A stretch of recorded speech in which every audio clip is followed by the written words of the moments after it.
Shalom Bapak Ibu Saudara sekalian, senang sekali hari ini kita kembali bisa melanjutkan kelas doktrin kita. Hari ini dalam program Zoom kita akan membahas tentang doktrin Alkitab atau yang sering kali disebut dengan bibliologi, doktrin Alkitab.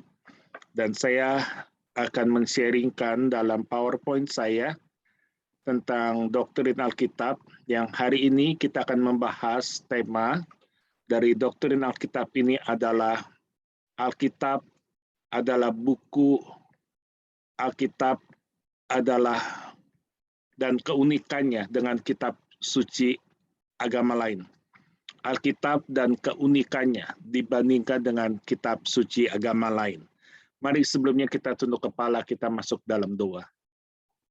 Bapa di dalam surga, kalau sebentar kami akan belajar akan firman-Mu, Tuhan tolong bantu kami, supaya kami boleh mengerti dengan jelas akan firman-Mu, Alkitab sebagai firman Tuhan, yang sudah Tuhan ilhamkan melalui Roh Kudus-Mu, agar kami bisa mengerti jelas maksud kehendak Tuhan, sehingga hidup kami terus dipimpin oleh Tuhan, taat kepada firman-Mu, mengasihi firman-Mu, dan setia mengikuti firman-Mu sampai akhir hidup ini, sampai Tuhan datang menjemput kepunyaannya.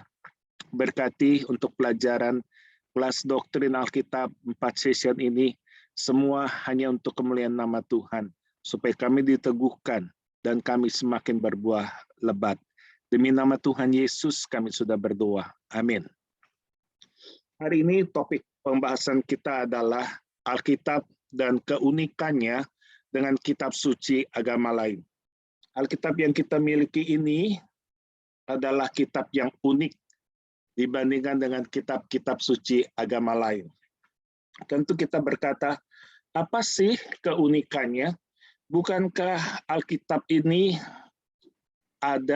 juga ada banyak kitab-kitab suci agama lain sudah ada atau ada bersama-sama dengan Alkitab.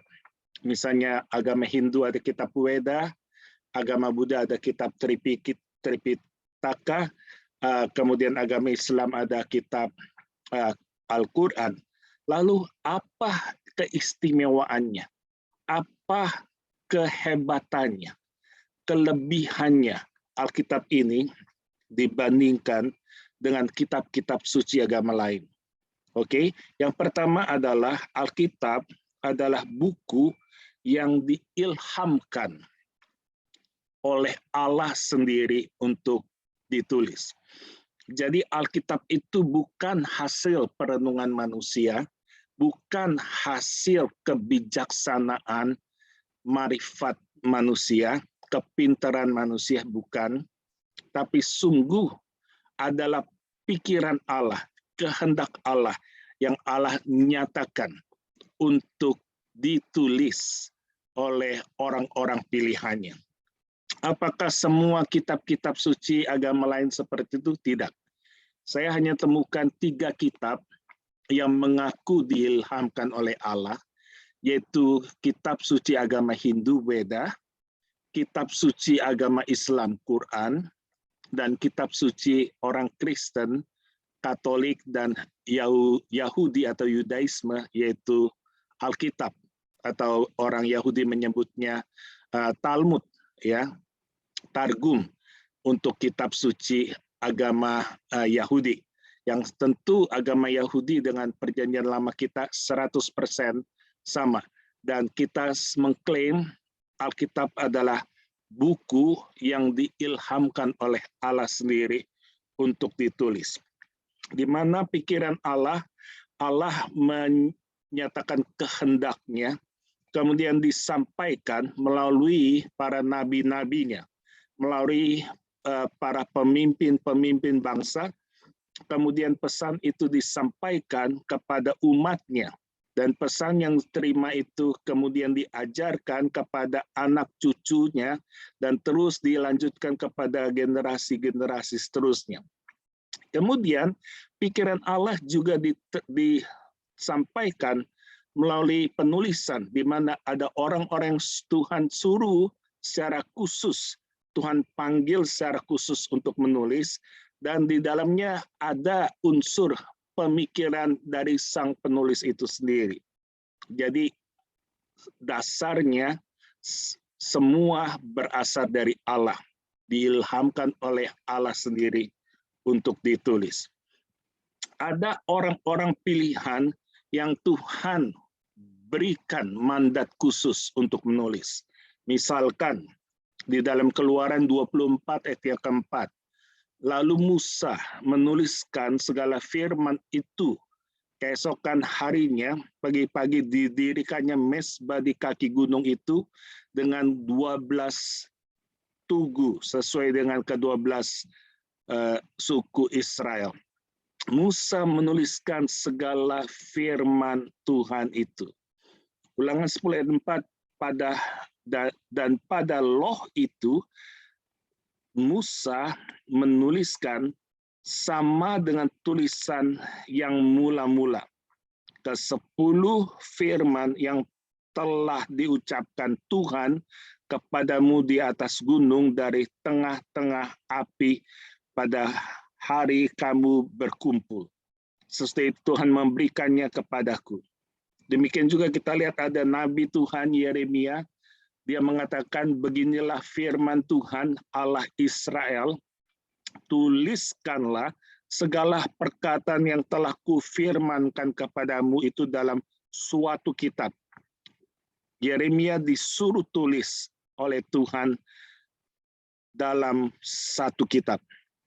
Kemudian Wahyu 2:18, tuliskanlah kepada malaikat jemaat di Tiatira. Wahyu 3 ayat 1, tuliskanlah kepada malaikat jemaat di Sardis. Wahyu 3:14, tuliskanlah kepada malaikat jemaat di Laodikia. Kita lihat ada orang-orang pilihan yang Tuhan pilih, Tuhan tetapkan secara khusus untuk menulis. Tidak semua orang, tidak sembarang orang, hanya orang-orang pilihan Tuhan. Dan dalam penulisan itu ada yang Tuhan diktekan langsung, ada juga yang diinspirasikan, yang Tuhan berikan inspirasi untuk menulis. Tentu dengan gaya bahasa, budaya, latar belakang masing-masing yang berbeda. Jadi dalam tulisan itu tentu ada gaya bahasanya, ada budayanya, latar belakang yang tentu satu dengan yang lain jauh atau tidak sama, ya. Dalam pengilhaman kita lihat ada keselarasan yang sempurna dari Kejadian hingga Wahyu. Hal ini hanya terwujud karena Roh Allah yang mengilhamkan semua penulisan Alkitab. Jadi seluruh penulisan itu adalah sebuah keharmonisan, tidak ada yang bertentangan karena semua digerakkan oleh Roh yang sama, yaitu Roh Kudus. Dalam pengilhaman itu ada berbagai jenis, ada pengilhaman secara langsung, di mana Allah berbicara kepada para nabi-nabinya untuk menulis. Ini yang disebut dengan pengilhaman langsung. Tuhan diktekan untuk hamba-hambanya agar menulis. Misalnya, Ulangan 18 ayat 18, Esra 13 ayat 18 kepada Esra. Kemudian Wahyu 14 ayat 13 kepada Rasul Yohanes. Ada juga melalui pengilhaman secara ide, ya, pengilhaman idenya Tuhan, di mana Allah mengungkapkan idenya dan penulis menggunakan kata-katanya sendiri untuk menjelaskan maksud dari Tuhan yang sudah diilhamkan kepada dirinya. Misalnya kitab Amsal. Jadi apa yang Tuhan ilhamkan itu yang Salomo tuliskan di kitab Amsal Sulaiman. Kemudian dalam ada juga pengilhaman itu selain secara ide, ada juga secara selektif. Ini yang pengilhaman yang ketiga.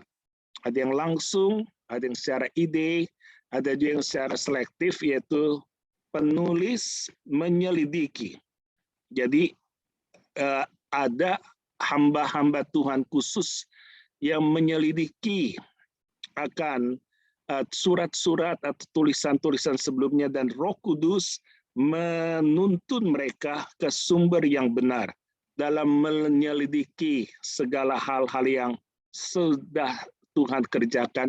Kemudian dia tulis, misalnya Injil Lukas pasal pertama ayat yang ketiga.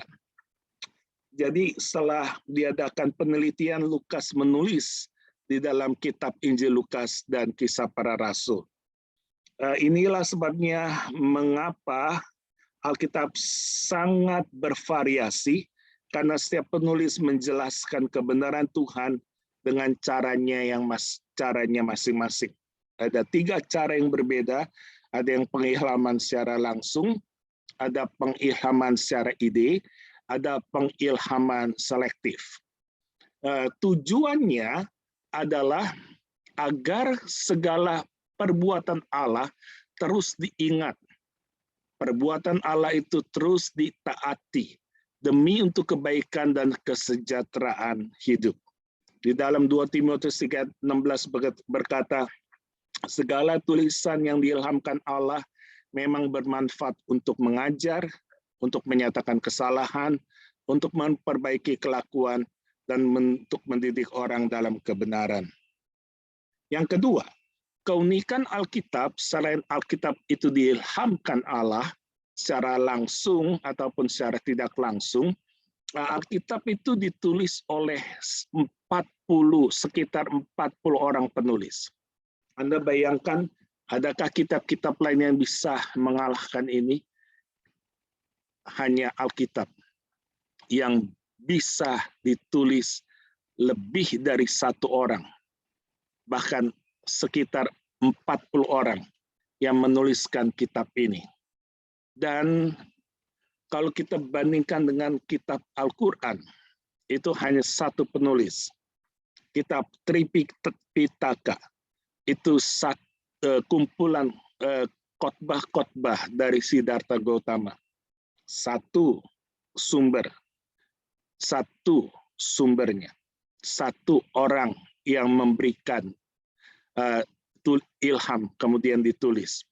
Demikian juga kitab Weda ditulis ya mungkin oleh beberapa penulis yang dipilih, yang ditulis ya secara khusus oleh para dewa-dewa. Namun hanya Alkitab yang bisa ditulis lebih dari 1 orang, bahkan sampai 40 orang. Orang-orang tersebut punya status jabatan yang masing-masing tidak sama. Ada yang sebagai nabi, kita lihat Nabi Musa, Nabi Yesaya, Yeremia, Yehezkiel, Hosea, Yoel, Obadya, Yunus, Mika, Nahum, Habakuk, Zefanya, Hagai, Sakaria, Maliaki. Semua adalah para nabi. Ada juga pemimpin bangsa, contohnya Yosua. Kemudian Tuhan juga memakai hakim, yaitu Hakim Samuel, atau seorang imam yang bernama Esra yang dipilih langsung untuk menulis. Bahkan juru minum raja, yaitu Nehemia, pun kebagian untuk disuruh menulis. Ada juga orang biasa yang tidak ada jabatan apapun, namun Tuhan berkehendak agar dia menulis. Contohnya Mordekai, dia menulis kitab Esther, Markus, Yakobus, dan Yudas, yaitu adik kandung dari Tuhan Yesus. Semua orang-orang biasa, bukan orang-orang yang punya jabatan. Ada juga raja. Ya, kita tahu ada Raja Daud, dia menulis banyak kitab Mazmur, ya. Kemudian Salomo untuk kitab Amsalnya. Ada juga perdana menteri, ya, atau wakil raja saat itu, yaitu Daniel. Daniel menulis kitab Daniel, dan kita lihat begitu indah akan karya Tuhan di dalam kehidupan di masa jabatan Daniel. Bahkan ada gembala biasa seperti Amos, dia pun menulis di dalam kitab Nabi Amos, kemudian ada juga pemain musik, Bani Korah, Bani Asaf, Heman orang Esrahi, Etan orang Esrahi, semua pemain-pemain musik itu Tuhan izinkan untuk menulis di dalam kitab bagian dari kitab Mazmur. Bahkan ada dokter atau tabib yaitu Lukas yang tadi saya sudah ceritakan, dia menulis akan Injil Lukas dan Kisah Para Rasul. Bahkan nelayan yang tidak berpendidikan tinggi, yang hidupannya bukan dari kalangan orang kaya, namun Tuhan berikan perintah khusus untuk menulis seperti Petrus dan Yohanes. Mereka adalah orang biasa yang menulis akan kitab dari 1-2 Petrus, Injil Yohanes, 1-2-3 Yohanes, bahkan Wahyu. Bahkan untuk orang Farisi atau ahli Taurat seperti Paulus, Tuhan juga pilih. Hanya dialah satu-satunya Farisi yang Tuhan pilih menulis akan bagian dari Perjanjian Baru, dan kita tahu Paulus menulis cukup banyak ya, bahkan sebagian dari isi Perjanjian Baru adalah tulisan orang Farisi yang dulu dia Farisi, sekarang dipakai sebagai rasul Tuhan yang luar biasa, Paulus namanya. Bahkan pemungut pajak yang dibenci oleh orang-orang Yahudi karena seringkali memeras, ada satu pemungut pajak yang Tuhan pilih secara khusus, yang sudah bertobat, mengabarkan Injil, menjadi berkat Tuhan, yaitu Matius, yang dipilih sebagai murid, bahkan rasul Tuhan. Dia menuliskan Injil Matius. Dan sini yang ketiga, ini hal yang luar biasa. Ini yang membuat kita terkagum-kagum akan Alkitab ini. Jarak waktu penulisannya adalah kitab Kejadian itu diperkirakan ditulis itu pada tahun 1440 sebelum Masehi oleh Musa.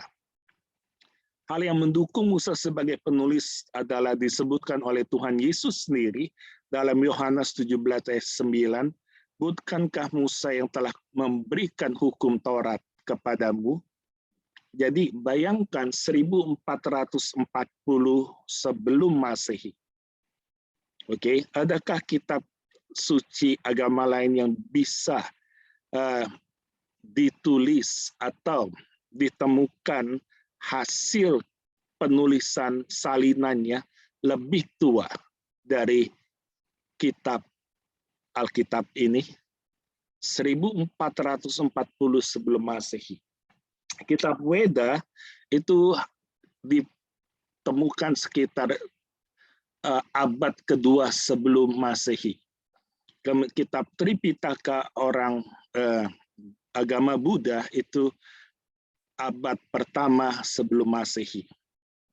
Tetapi kitab Musa yang ditulis oleh Nabi Musa itu diperkirakan ditulis tahun 1440 sebelum Masehi. Kalau kita lihat kitab budaya Indonesia, kita hanya punya abad keempat sebelum Masehi itu Kerajaan Kutai. Itu yang kita miliki, ya. Dan Alkitab itu dimulai dari 1440 sebelum Masehi. Dan kitab ini ditulis sewaktu Yohanes, dan yang terakhir itu adalah kitab Wahyu yang ditulis oleh Rasul Yohanes ketika berada di Pulau Patmos sekitar tahun 90 sampai 96 Masehi. Berarti jarak penulisan dari Musa hingga ke Rasul Yohanes itu 1440 tambah 90, itu lebih dari 1530 tahun lamanya. Alkitab itu ditulis dalam jangka waktu 1530 tahun lebih oleh penulis yang berbeda. Sehingga tentu penulis yang satu tidak kenal dengan penulis yang lain karena masa yang berbeda. Ada yang masanya sama, namun banyak masa-masa yang berbeda. Antara Musa dengan Yohanes itu berbeda waktu 1530 tahun lamanya. Luar biasa panjang. Kemudian ini kita lihat Bible timeline-nya ya. Jadi dari Kejadian, kemudian di zaman kitab Kejadian itu ya kitab Taurat itu termasuk Imamat Bilangan Ulangan ya, Keluaran Imamat Bilangan Ulangan. Juga di zaman itu ada Ayub yang juga ditulis. Terus berlangsung hingga kitab Wahyu ya. Bible timeline-nya seperti ini, saya tidak akan uraikan secara detail. Kemudian yang keempat, keunikan Alkitab adalah Alkitab ditulis dengan berbagai ragam bahasa pada naskah penyalinannya. Kita lihat kitab suci agama lain, ada yang hanya semua rata-rata satu bahasa, ya, bahasa Arab atau bahasa Sanskerta atau bahasa Sanskerta kuno, semua satu bahasa. Tapi Alkitab itu ditulis gulungan laut mati itu dalam bahasa Ibrani, bahasa Aramik, bahasa Yunani. Septuaginta bahasa Yunani, Vulgata bahasa Latin, itu bahasa Romawi, ya bahasa Latin. Teks Masoretik bahasa Ibrani. Taurat Samaria itu aksara Samaria yang sedikit berbeda dari bahasa Ibrani. Kemudian Targum dalam bahasa Aram. Alkitab Koptik ini untuk gereja ortodoks itu dalam bahasa Koptik, ya. Jadi ada berbagai ragam bahasa dalam naskah penyalinan. Ini hal yang luar biasa. Tidak ada yang bisa membandingkan akan Alkitab dibandingkan dengan kitab suci agama lain. Yang kelima, di dalam Alkitab ada banyak unsur sejarah, unsur geografi, ilmu pengetahuan, sastra, tradisi, dan budaya. Namun Alkitab bukan buku sejarah, bukan buku geografi, bukan buku ilmu pengetahuan, bukan buku sastra, bukan buku tradisi, dan bukan buku budaya. Namun ada unsur-unsur yang luar biasa dalamnya. Contohnya, penciptaan langit dan bumi, itu di Kejadian 1 ayat 1. Itu ternyata terbukti di tahun 4124 sebelum Masehi. Itu terjadinya penciptaan langit dan bumi.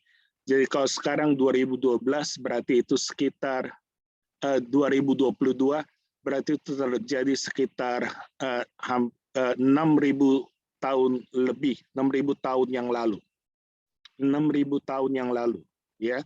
Kemudian pada hari ke-17 itu bulan kedua permulaan bencana air bah, terjadi air bah di zaman Nuh. Itu terbukti dalam sejarah 2469 sebelum Masehi. Pada hari ke-17, bulan ke-7, Bahtera Nuh terdampar di pegunungan Ararat.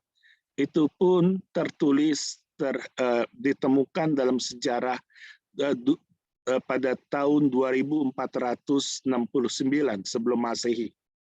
Kemudian Nuh meninggalkan Bahtera, itu 2468.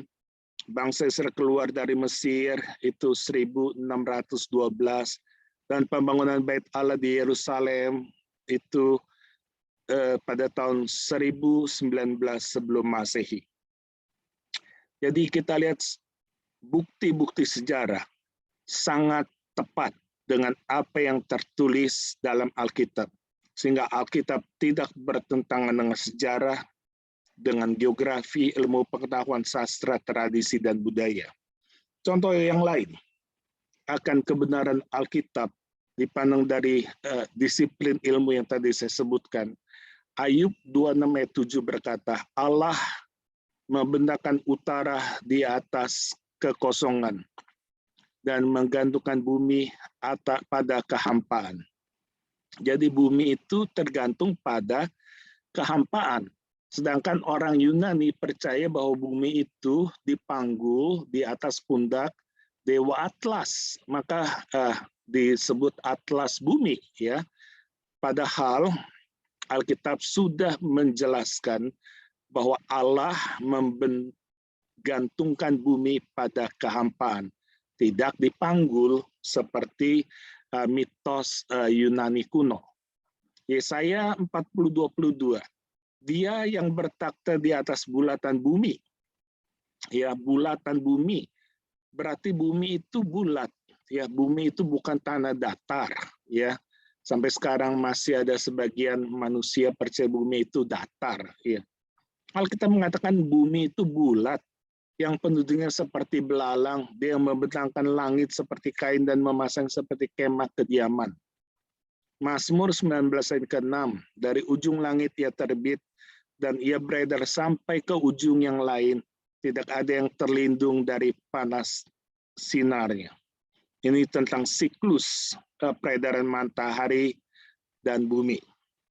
Itu tepat karena sudah ditulis dalam Mazmur 19 ayat ke-6.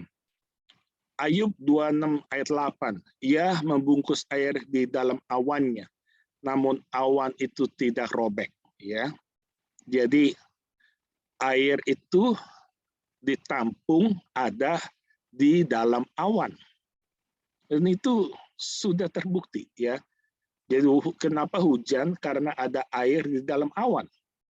Ayub 236 ayat 27-28, ia menarik ke atas titik-titik air dan memekatkan kabut menjadi hujan yang dicurahkan oleh mendung dan disiramkan ke atas banyak manusia.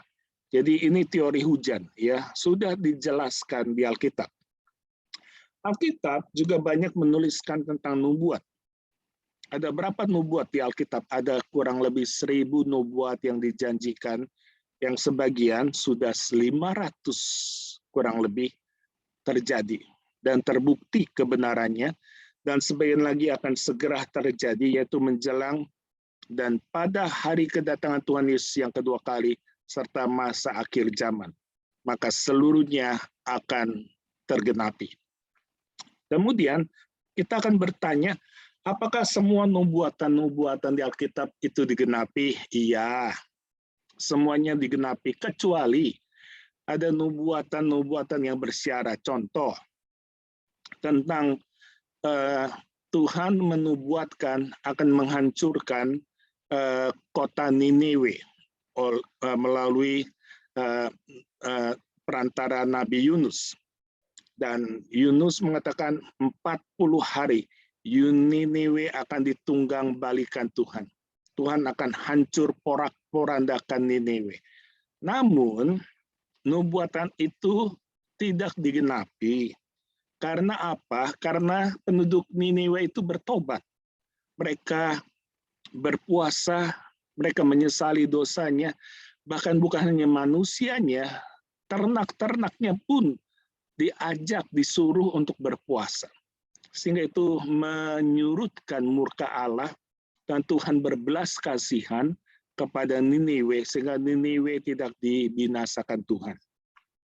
Apakah nubuatannya tidak digenapi? Tidak digenapi. Karena apa? Karena nubuatan itu nubuatan bersyarat. Kalau kamu tidak bertobat, aku hancurkan. Tapi karena bertobat, maka otomatis nubuat itu tidak terjadi. Demikian juga pemusnahan Sodom dan Gomora. Itu sudah dinubuatkan akan dihancurkan. Dan di sini Tuhan masih berikan kesempatan. Kalau sesuai dengan permintaan doa syafaat dari Abraham, kalau ada 50, saya batal untuk memusnahkan Sodom dan Gomora dengan api belerang. Sampai ada 40, 30, 20, bahkan terakhir Abraham memberanikan diri. Bagaimana Tuhan kalau 10? Kalau sampai ada 10 orang yang benar di mataku, aku tidak akan hancurkan. Namun sayang, sangat sedikit. Hanya 3 yang berhasil lolos dari Sodom Gomora, yaitu Lot dengan kedua anak gadisnya. Jadi nubuatan itu terjadi. Sodom Gomora dihancurkan karena yang bertobat ternyata hanya 3 orang dan Tuhan hancurkan. Nubuatannya tergenapi. Jenis-jenis nubuatan yang Tuhan berikan itu ada yang berupa nubuatan penghakiman, yaitu mengenai hukuman yang akan datang karena melanggar hukum Allah. Ada juga nubuat tentang keselamatan, adanya jalan keselamatan yang akan datang. Contoh dari tunggul Isai akan keluar seorang penebus. Dia adalah Yesus Kristus. Ada juga nubuatan tentang pemulihan. Aku akan memulihkan segala yang hancur apabila kamu bertobat.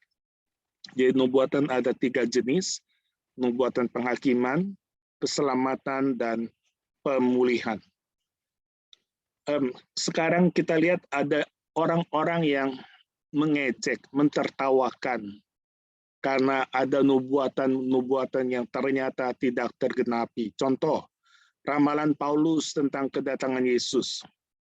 Paulus meramalkan bahwa setelah kebangkitan Yesus dari kubur, dia dan seluruh pengikutnya yang masih hidup itu akan diangkat bersama-sama dengan Yesus dalam awan, menyongsong Tuhan di angkasa. Ramalan itu tidak terbukti. Bukankah Yesus tidak datang? Bahkan yang terjadi adalah Paulus mati dipenggal kepalanya oleh Kaisar Nero pada tahun 64. Jadi katanya Tuhan datang. Dari 1 Tesalonika 4:16-17, pada masa Paulus mengucapkannya sampai saat ini, Tuhan Yesus belum datang juga. Di sini perlu diperhatikan bahwa Paulus memakai kata kita, bukan kata kami, kita, dalam 1 Tesalonika 4:17, karena ia mengetahui bahwa kedatangan Tuhan dapat saja terjadi sementara ia hidup, dan ia menyampaikan harapan yang sama kepada semua orang Tesalonika. Alkitab menekankan penantian yang tidak berkeputusan dengan keinginan terhadap kedatangan Tuhan. Orang percaya masa kini harus senantiasa waspada dan dengan penuh harapan menunggu kedatangan Kristus untuk mengangkat mereka. Perhatikan ayat 17. Ayat 17 menulis, sesudah itu kita yang hidup, yang masih tinggal, akan diangkat bersama-sama dengan mereka dalam awan menyongsong Tuhan di angkasa. Demikianlah kita akan selama-lamanya bersama-sama dengan Tuhan. Kata sesudah itu dalam bahasa Yunani dipakai istilah epeita. Sesudah itu dipakai istilah epeita.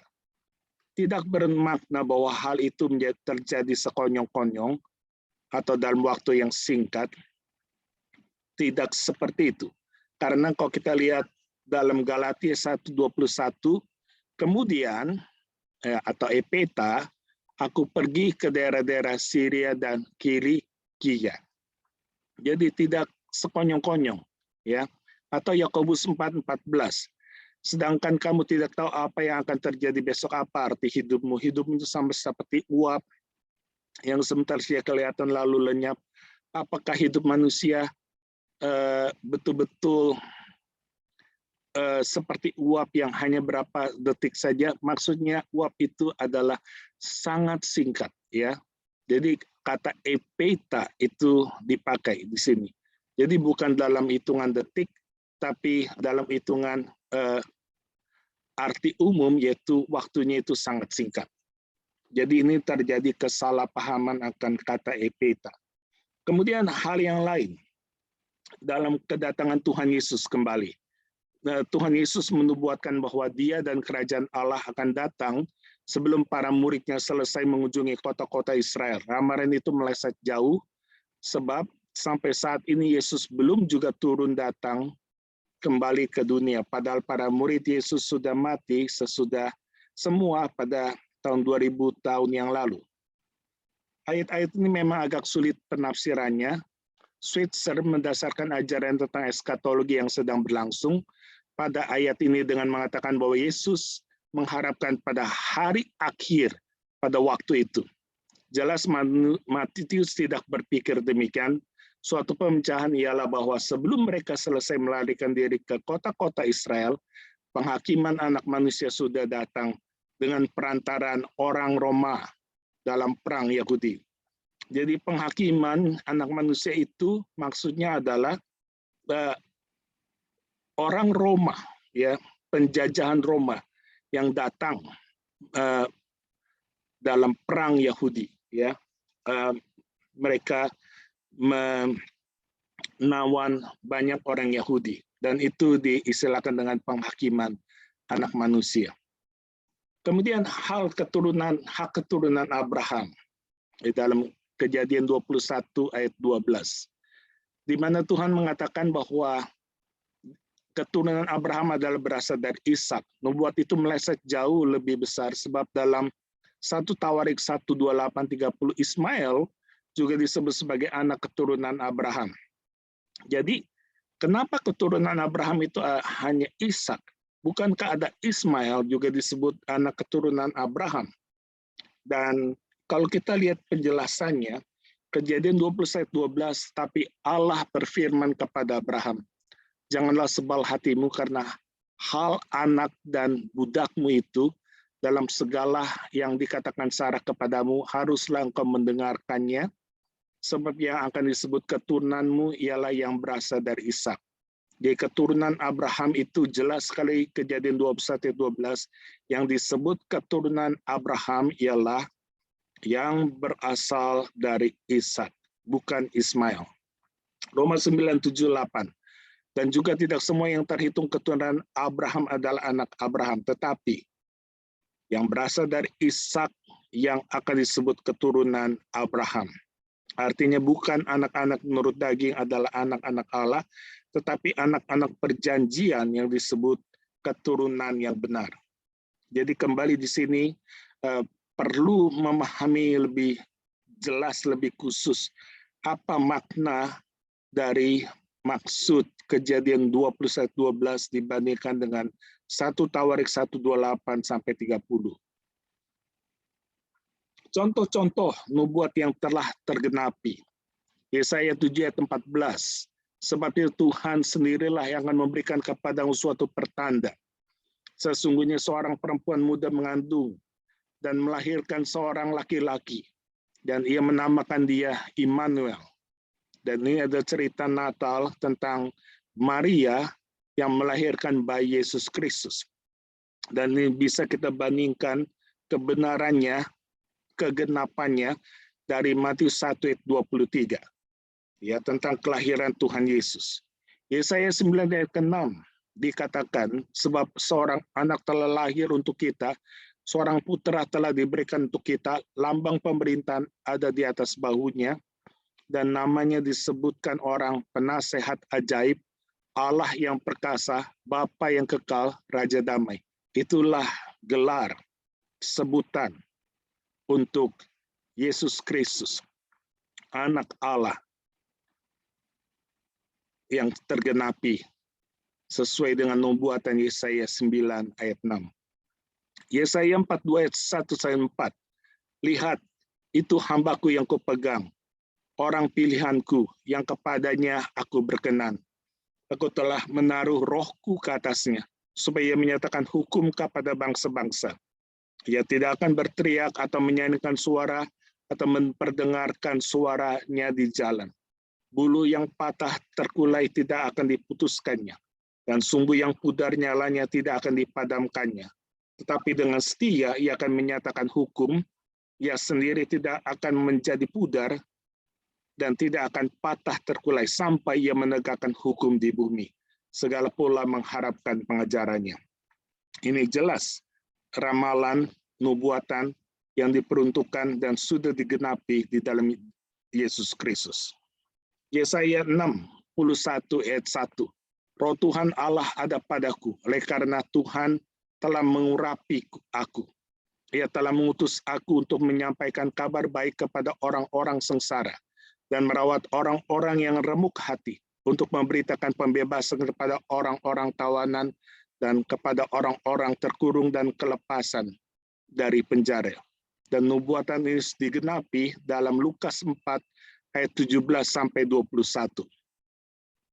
Sangat terbukti bahwa nubuatan itu sudah digenapi. Mazmur 72 ayat 10-11. Kiranya raja-raja dari Tarsis dan pulau-pulau membawa persembahan-persembahan. Kiranya raja-raja dari Sheba dan Seba menyampaikan upeti. Kiranya semua raja sujud menyembah kepadanya dan segala bangsa menjadi hambanya. Ini adalah kisah orang Majus yang datang untuk menyembah bayi Yesus Kristus. Dan itu sudah tergenapi nubuatan Mazmur 72, 10-11 dalam Matius 2, ayat 1-2, dan ayat 11. Mazmur 22, ayat 16-18.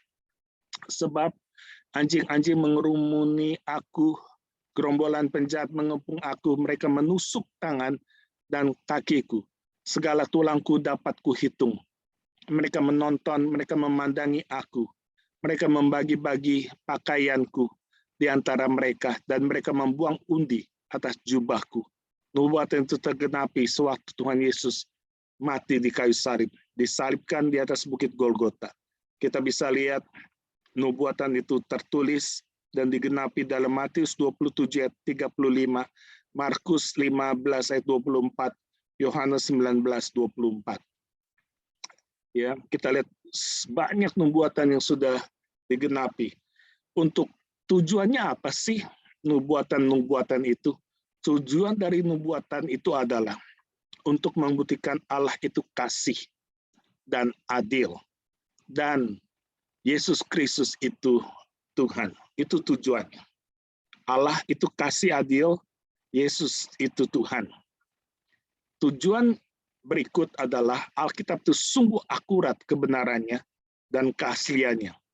Tidak ada yang bisa menandingi keakuratan, keasliannya dibandingkan dengan semua kitab-kitab suci agama lain. Menyatakan apa yang akan terjadi di masa yang akan datang, supaya kita bersiap-siap karena masih ada nubuatan yang belum tergenapi. Untuk memperingatkan mereka yang masih belum percaya kepada Yesus Kristus dan firman-Nya, untuk segera cepat percaya, bertobat, karena itulah nubuatan itu disampaikan sebagai inspirasi agar bekerja penuh dedikasi bagi Kristus. Karena sudah dinubuatkan apa yang akan terjadi kelak di masa yang akan datang. Dan ini menginspirasikan, mendorong kita lebih semangat, lebih berdedikasi lagi bagi Kristus dan pekerjaannya.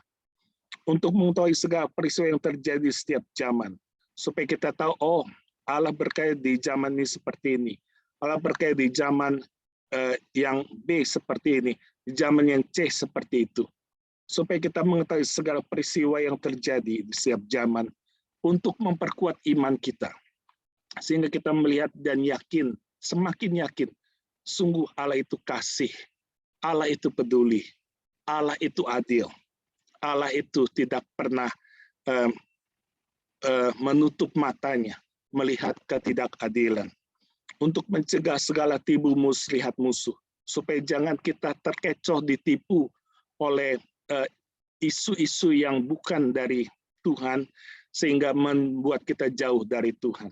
Untuk mencegah itu, maka nubuatan itu perlu dibaca, dipelajari, dan diimankan, supaya waktu itu terjadi, kita siap.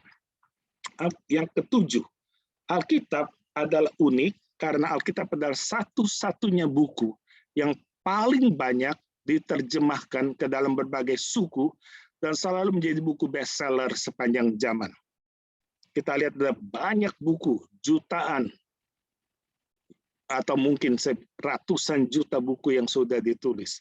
Namun hanya satu buku yang bestseller dan paling banyak diterjemahkan ke dalam berbagai suku dan menjadi buku bestseller sepanjang masa. Menurut catatan Wycliffe, sebagai salah satu badan penterjemahan Alkitab sedunia, September 2020, Alkitab lengkap telah diterjemahkan ke dalam 704 bahasa. Bayangkan saudara, 704 bahasa. Dan ke dalam 1551 bahasa tambahan. Ke dalam 1160 bahasa lainnya. Jadi setidaknya beberapa bagian dari Alkitab telah diterjemahkan ke dalam 3.415 bahasa. Dan bahasa di dunia itu kurang lebih ada 6.900 dan Alkitab sudah diterjemahkan ke dalam 3.415 bahasa. Dan beberapa terjemahan awal Alkitab yaitu dalam Taurat Yahudi dimulai sejak pembuangan ke Babel. Ini awal mula terjemahannya. Pada abad ke-6 sebelum Masehi sudah diterjemahkan. Kemudian ketika bahasa Aram menjadi bahasa pergaulan umum bagi orang Yahudi yang hidup dalam pengasingan di wilayah Mesopotamia dan Timur Tengah, kembali bahasa Ibrani diterjemahkan ke bahasa Aram. Mengingat semakin banyak orang yang hanya bicara bahasa Aram dan tidak lagi memahami bahasa Ibrani kuno, maka Targum bahasa Aram dibuat agar orang awam dapat memahami Taurat yang masih ditulis dan dibaca dalam bahasa Ibrani di dalam sinagog-sinagog. Gaya penterjemahannya tentu sedikit berbeda, mengingat budaya yang berbeda dari zaman ke zaman. Jadi gaya penterjemahannya tentu waktu kita lihat kok beda ya, tulisannya beda, ejaannya beda. Karena apa? Karena adanya kondisi budaya yang beda ya, beda ejaan, beda tulisan, adanya juga beda kondisi budaya. Saya ambil contoh. Dalam penulisan naskah Pancasila, kita lihat ada dua tulisan Pancasila di sini. Yang mana yang betul? Yang mana yang palsu? Yang mana yang asli? Yang mana yang palsu? PANTJASILA atau PANCASILA. Kita lihat kedua-duanya ini adalah asli. Kedua-duanya ini adalah benar. Namun kenapa penulisannya berbeda? Karena PANTJASILA ini adalah bahasa Indonesia yang ditulis di zaman Soekarno. Ya, ini sekitar tahun 1960-an. Maka bahasa Indonesianya seperti ini. Ya, jadi kalau pertama itu ke tue ya, ke u-nya jadi oe ya. Itu bahasa Indonesia kuno yang bukan pakai y tapi pakai j ya. Karena itu gaya penulisan di tahun 1960. Kemudian karena disempurnakan, ejaan yang disempurnakan, maka jadi seperti ini. Maka kita tidak bisa mengatakan naskah tahun yang seperti ini palsu. Tidak, karena memang kondisi budayanya beda, ya, zamannya beda. Ini zaman 1960, ini zaman setelah 1972. Ini gaya penulisan yang sudah disempurnakan. Kemudian Alkitab merupakan buku yang tertinggi unsur moralitas dan etikanya dibanding dengan agama-agama lain. Ini luar biasa. Kita bisa membandingkan dengan kitab-kitab suci agama lain. Adakah nilai moral, etika yang lebih tinggi dari nilai Alkitab? Adakah yang bisa mengungguli dari etika, moralitas, apa yang tertulis di Alkitab ini? Contoh, dalam hal perzinahan, Tuhan Yesus mengajarkan bahwa bukannya melakukan hubungan suami istri dengan pasangan yang, tetapi lebih dengan bukan pasangannya, tapi lebih jauh dari itu. Matius 5:28 berkata, setiap orang yang memandang seorang perempuan serta menginginkannya dalam hatinya sudah berzina dengannya dalam hatinya. Tidak ada moral atau etika yang lebih tinggi dari ini. Berzina biasanya adalah melakukan hubungan suami istri di luar pernikahan dan bukan dengan pasangannya. Kemudian dalam hal pengajaran tentang membunuh adalah melenyapkan nyawa seseorang. Tapi Tuhan mengatakan bahwa Tuhan melihat sampai ke titik motivasinya. Kenapa seorang membunuh? Seorang membunuh karena dia marah. Maka Tuhan memperingatkan siapa yang marah harus dihukum. Yang membuat orang jadi marah juga harus dihukum. Jadi dua-duanya harus dihukum supaya jangan sampai terjadi pembunuhan itu. Kemudian dalam hal bersumpah, Tuhan mengajarkan bila iya, katakanlah iya. Bila tidak, katakan tidak. Lebih daripada itu adalah jahat. Jadi nggak perlu lagi bersumpah. Katakan yang betul. Iya, bilang iya. Tidak, bilang tidak. Kemudian juga ketika kita sedang mendapatkan perintah ataupun perilaku yang tidak menyenangkan, Tuhan mengajarkan untuk melakukan dengan sangat tulus, bahkan melebihi dari yang diperintahkan. Contoh dalam Matius 5:41. Matius 5:41, barang siapa memaksa engkau berjalan 1 mil, berjalanlah bersama dia sejauh 2 mil. Disuruh 1 mil, siapkan hati untuk sampai 2 mil. Siapa tampar pipi kananmu, berilah kepadanya juga pipi kirimu. Adakah agama lain yang bisa menandingi pengajaran moralitas etika yang seperti ini? Berhadapan dengan musuh, Tuhan berkata, kasihilah musuhmu, berilah salam kepada musuhmu, berdoalah bagi mereka yang menganiaya kamu. Bahkan terlebih lagi Tuhan itu adalah kebahagiaan bila karena Tuhan Yesus kamu dicerca, kamu dianiaya, bersukacita dan bergembiralah karena upahmu besar di sorga.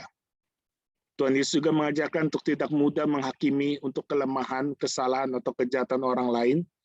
Tuhan mengajak untuk introspeksi diri agar jangan sampai kita melakukan hal-hal yang sama, bahkan lebih parah lagi dari yang telah dilakukan orang lain. Ya, Matius 7:4-5. Tuhan juga mengajarkan belas kasihan adalah perilaku yang tidak boleh dilupakan atau dilalaikan. Belas kasihan terkadang harus jauh lebih penting daripada mentaati perintah hukum. Dan belas kasihan itu adalah kehendak Tuhan. Apakah yang Tuhan kehendaki? Belas kasihan. Belum lagi definisi dari pengajaran tentang kasih. Sangat agung dan mulia dibandingkan kitab suci agama manapun. 1 Korintus 13:1-4 mencatat begitu indah definisi cinta yang tidak tertandingi dibandingkan pengajaran kitab suci agama lain. Apakah itu kasih? Kasih itu sabar. Kasih itu murah hati. Ia tidak cemburu. Ia tidak memagahkan diri. Ia tidak sombong. Ia menutupi segala sesuatu, percaya segala sesuatu, mengharapkan segala sesuatu, sabar menanggung segala sesuatu. Itulah definisi kasih. Tidak ada definisi yang lebih agung dari yang ada di dalam Alkitab. Yang terakhir, naskah-naskah Alkitab paling banyak jenisnya dan paling lengkap. Untuk naskah-naskah Perjanjian Baru telah terlestarikan dalam jumlah naskah yang melebihi naskah kuno manapun. Berjumlah lebih dari 5.800 naskah bahasa Yunani, lengkap atau terfragmentasi, 10.000 naskah bahasa Latin, dan 9.300 naskah dalam bahasa kuno yang lain termasuk bahasa Suryani, bahasa Slavik, bahasa Gotik, bahasa GS, yaitu Ethiopia, bahasa Koptik, yaitu bahasa Ortodoks Yunani, dan bahasa Armenia. Tahun pembuatan naskah itu diperkirakan besar dari 125 Masehi. Nah, ini kita lihat versi-versinya. Gulungan Laut Mati itu contohnya Tanak, ya, itu kitab suci agama Yahudi, Tanak di Qumran. Itu bahasanya bahasa Ibrani, bahasa Aram, bahasa Yunani. Dan tahun penyusunannya itu 150 sebelum Masehi.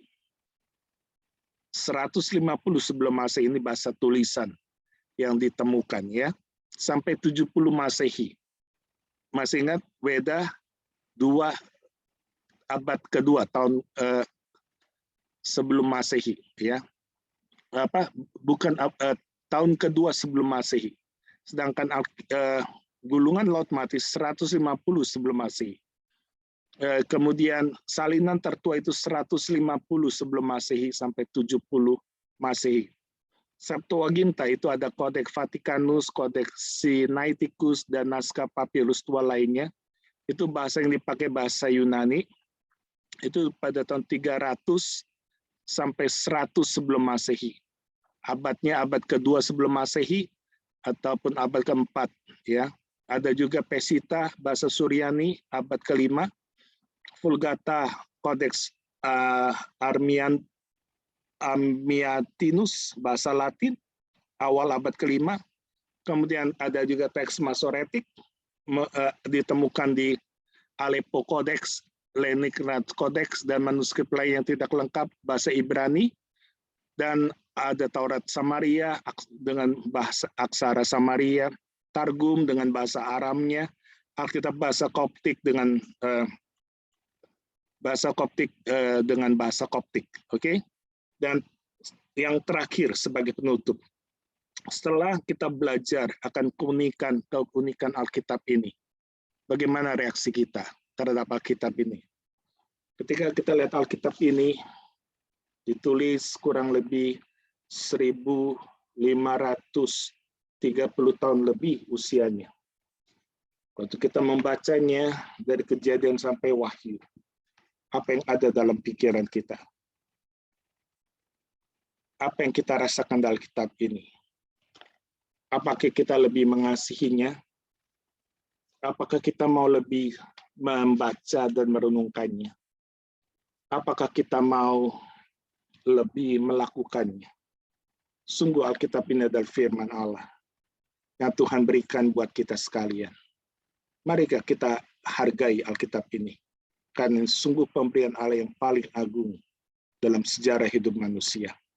Tiada yang bisa nandingi kitab suci Alkitab ini dibandingkan dengan kitab suci agama lain. Mari kita tunduk kepala, kita masuk dalam doa.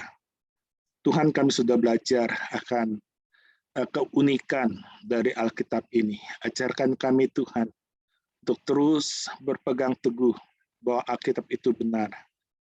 Alkitab itu tidak salah. Alkitab itu sungguh firman Tuhan. Alkitab itu sungguh berkat mujizat yang luar biasa yang sudah Tuhan berikan buat kehidupan kami.